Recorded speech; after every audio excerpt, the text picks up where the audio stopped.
കഴിഞ്ഞ ദിവസം വലിയ തലക്കെട്ടോടുകൂടിയാണ് ബംഗ്ലാദേശിലെ പത്രങ്ങൾ ഉൾപ്പെടെ പുറത്തിറങ്ങിയത്. അതായത് ഈ ദുർഗാപൂജയ്ക്ക് ഇന്ത്യയിലേക്ക് മത്സ്യ കയറ്റുമതി ഇല്ല, അതിനെ നിരോധിച്ചുകൊണ്ട് ഒരു ഉത്തരവ് ഈ ഇടക്കാല സർക്കാർ പുറപ്പെടുവിച്ചത് വലിയ ആഘോഷമായി വാർത്തയായി ആഘോഷിച്ചതിന് തൊട്ടു പിന്നാലെ ഇതാ ബംഗ്ലാദേശിന് ഇരുട്ടടി നൽകിക്കൊണ്ട് അദാനി പവറിൻ്റെ കത്ത് അവിടുത്തെ ഇടക്കാൽ സർക്കാരിൻ്റെ മേധാവി മുഹമ്മദ് യൂനുസിന് ലഭിച്ചിരിക്കുന്നു. മുഹമ്മദ് യൂനുസിന് നൽകിയ കത്തിൽ പറയുന്നത് നിങ്ങൾ നൽകാനുള്ള $800 മില്യൺ എത്രയും പെട്ടെന്ന് അടച്ച് തീർക്കേണ്ടതായിട്ടുണ്ട്.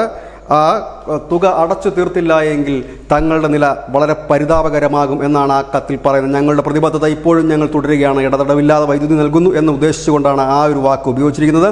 നിങ്ങളുടെ നേരത്തെയുള്ള $800 മില്യൺ ലിക്വിഡേഷനിൽ നിങ്ങൾ ഉടൻ നടപടിയെടുത്തേ മതിയാകൂ, അല്ലെങ്കിൽ സാമ്പത്തിക ബുദ്ധിമുട്ട് കാരണം മറ്റു വഴികൾ തേടാൻ ഞങ്ങൾ നിർബന്ധിതരാകും എന്ന് ഈ അദാനിയുടെ പവർ ഗ്രൂപ്പ് ആവശ്യപ്പെട്ടിരിക്കുന്നു. ജാർഖണ്ഡിലെ 1.6 ജിഗാവാട്ട് പവർ പ്ലാന്റിൽ നിന്നാണ് വൈദ്യുതി അദാനി നൽകുന്നത്.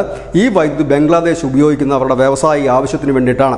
വൈദ്യുതി നിലച്ചാൽ വ്യവസായങ്ങൾ ഒന്നൊന്നായി പൂട്ടിപ്പോകും. അതുകൊണ്ട് തന്നെ ഒരുപക്ഷെ ഈ പണം നൽകാൻ കഴിയുമോ അതോ ഏതെങ്കിലും ഒരു അവധി ചോദിക്കുമോ എന്ന് അറിയില്ല. ഏതായാലും ഒരു വലിയ വാർത്ത തന്നെയാണ്. ബംഗ്ലാദേശ് പവർ ഡെവലപ്മെൻറ്റ് ബോർഡിൽ നിന്ന് ആണ് ഈ പണം അദാനി പവറിന് ലഭിക്കാനുള്ളത്. കഴിഞ്ഞ ദിവസങ്ങളിലൊക്കെ ഈ വാർത്ത ഞങ്ങളടക്കമുള്ള മാധ്യമങ്ങൾ നൽകിയിരുന്നു.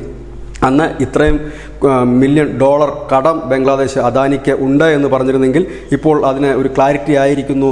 കത്ത് മുഹമ്മദ് യൂനുസിന് അദാനി നൽകിയിരിക്കുന്നു. തനിക്ക് പണം എത്രയും പെട്ടെന്ന് നൽകണം, താൻ കടുത്ത സാമ്പത്തിക പ്രതിസന്ധിയിലാണ്, അങ്ങനെയെങ്കിൽ താൻ മറ്റു വഴികൾ തേടുമെന്ന് പറയുമ്പോൾ കരണ്ട് വൈദ്യുതി ബന്ധം വിച്ഛേദിക്കുമെന്ന് തന്നെയാണ് അർത്ഥമാക്കേണ്ടത്. News desk news India Malayalam.